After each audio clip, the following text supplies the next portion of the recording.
പണ്ടൊരു കാലത്ത് പച്ചപ്പോട് നിറഞ്ഞ ഒരു കാട്ടിൽ ചിക്കു എന്നൊരു ചെറുമുയൽ താമസിച്ചു വരികയായിരുന്നു. എത്ര മനോഹരം! ഹായ് കാരറ്റ്, എന്റെ പ്രിയപ്പെട്ടത്. ഈ കാരറ്റ് അവന് വലിയ ഇഷ്ടമായിരുന്നു. വേഗം എല്ലാം പറിച്ചെടുക്കാം. മറ്റു മുയലുകൾ വേരോടെ പറിച്ചെടുക്കാൻ തുടങ്ങി. അങ്ങനെ പറിച്ചാൽ വീണ്ടും വളരില്ലല്ലോ. ചിക്കു കാര്യങ്ങൾ മനസ്സിലാക്കി. അവൻ സുഹൃത്തുക്കളോട് പറഞ്ഞു, നമ്മൾ കുറച്ച് വീതം മാത്രം പറിച്ചെടുക്കാം.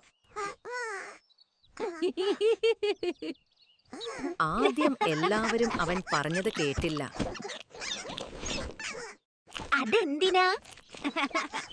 അവൻ കരുതലോടെ കാരറ്റ് എടുക്കാൻ തുടങ്ങി. ഇങ്ങനെ ചെയ്താൽ ക്യാരറ്റ് വീണ്ടും വളരും.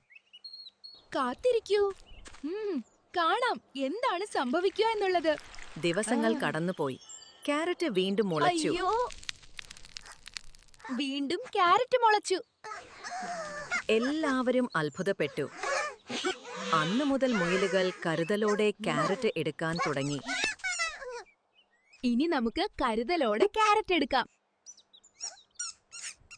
ഓരോരുത്തർക്കും വേണ്ടത്ര കിട്ടും. ചിക്കുവിന്റെ ബുദ്ധിയാൽ എല്ലാവർക്കും കാരറ്റ് ലഭിച്ചു. എത്ര നല്ലൊരു മാർഗം! അവരുടെ സൗഹൃദം കാട്ടിലെ എല്ലാവർക്കും മാതൃകയായി.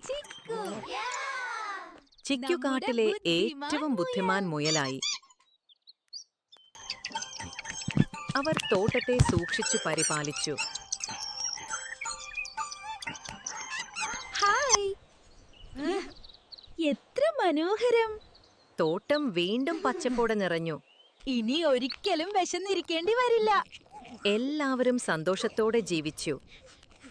സ്നേഹം പങ്കിട്ടാൽ സന്തോഷം കൂടും. ചിക്കുവിന്റെ മനസ്സ് വിശാലമായിരുന്നു. കാട്ടിലെ സൗഹൃദം കൂടുതൽ ശക്തമായി. സ്വാർത്ഥതയ്ക്ക് പകരം ക്ഷമയും കരുതലും കാണിച്ചാൽ നാളേക്ക് കൂടുതൽ ഫലം ലഭിക്കും. സ്നേഹം പങ്കിട്ടാൽ സന്തോഷം കൂടും.